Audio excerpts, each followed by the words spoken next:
Hello students, good morning. कल हमने बात की थी द्रव्यमान के अंदर की किसी भी दो निकाय में दो पार्टिकल के लिए उनका द्रव्यमान केंद्र या बहुकण तंत्र के लिए उनका द्रव्यमान केंद्र को ज्ञात करके उनके द्रव्यमान केंद्र के स्थिति सदिश के निर्देशांकों के बारे में किया था। आज हम बात करें उसी द्रव्यमान केंद्र की गति, motion of centre of mass. माना किसी बहुकणीय तंत्र के लिए द्रव्यमान केंद्र के स्थिति सदिश RCM equal to summation MI/RI upon capital M, जहाँ कैपिटल M उस पूरे बहुकणीय तंत्र का टोटल द्रव्यमान है, MI आईवे पार्टिकल का द्रव्यमान और RI उस आईवे पार्टिकल का स्थिति सदिश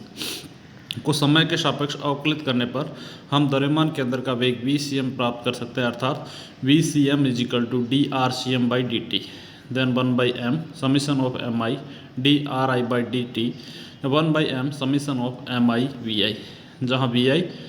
DRI/dt इजिकल टू कण तंत्र के आयवीय कण का वेग है।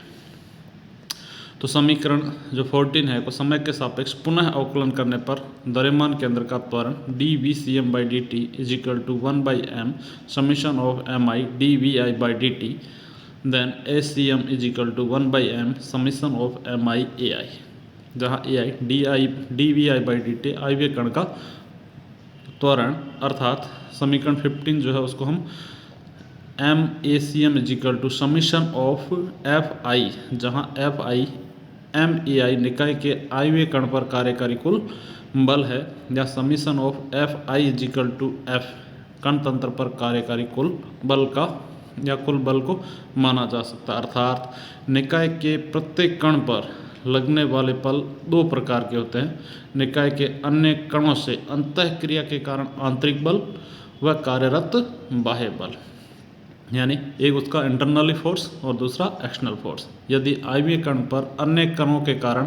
आंतरिक बल FI व इस पर कण पर कार्यकारी बाह्य बल FI एक्सटर्नल हो तो FI equal to FI initial plus FI external, जहाँ FI इनिशियल जो आयवीय कण पर अन्य कणों के कारण आंतरिक बल है वह FI एक्सटर्नल इस कण पर कार्यकारी बाह्य बल है। F internal equal to summation of J equal to I FJI, जहाँ FJI J में कण द्वारा आयवीय कण पर कार्यकारी आंतरिक बल है तथा J equal to not I FJ निकाय के अन्य कणों द्वारा इस प्रकार के बलों का योग को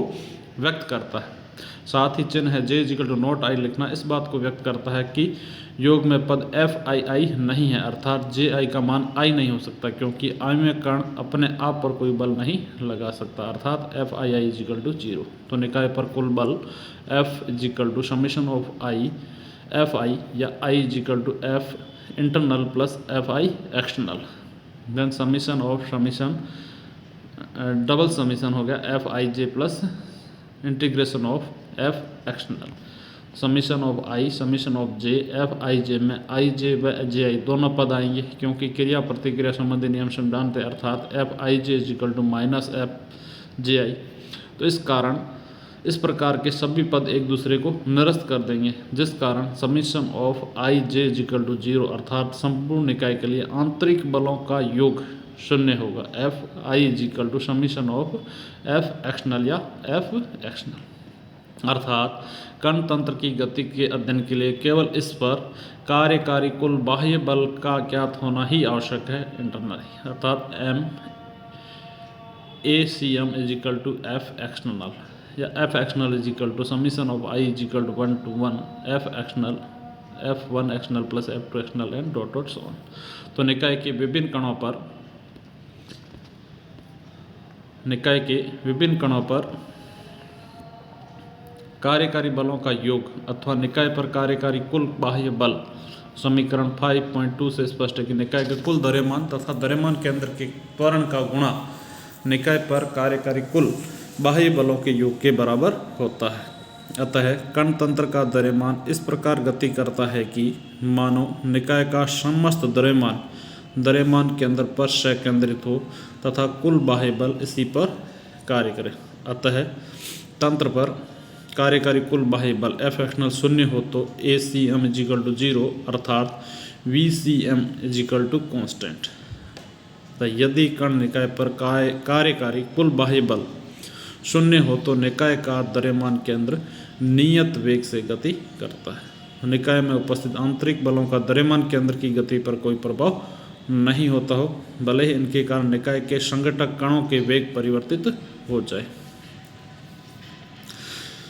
नेक्स्ट हम बात करें रेखीय संवेग या रेखीय संवेग संरक्षण का नियम, linear momentum and the law of conservation of linear momentum. यदि किसी कण का रेखीय संवेग p एक सदिश होता है जिसके द्रव्यमान m व v के गुणनफल को से परिभाषित किया जाता है, अर्थात p इजिकल टू mv, क्योंकि संवेग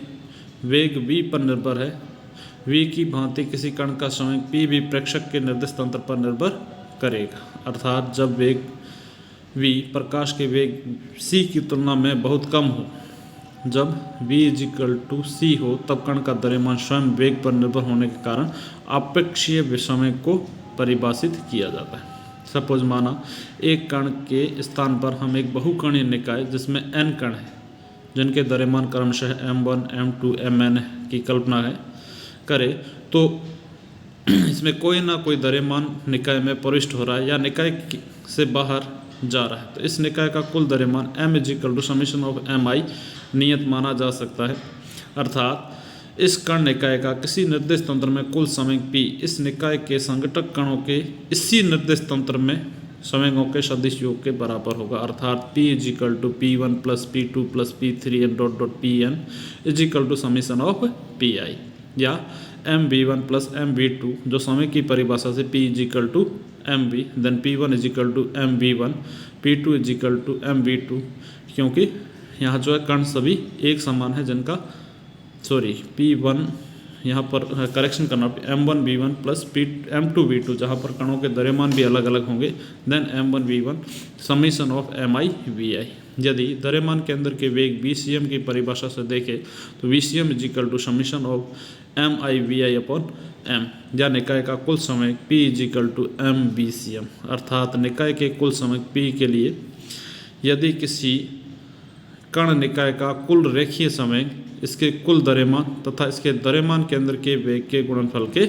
बराबर होता है। किसी निकाय का कुल रेखीय संवेग उसके कुल द्रव्यमान एवं द्रव्यमान केंद्र के वेग के गुणनफल के बराबर होता है, p equal to m VCM, जहाँ VCM द्रव्यमान केंद्र का वेग है। यदि इस इक्वेशन को हम समय के सापेक्ष अवकलित कर ले तो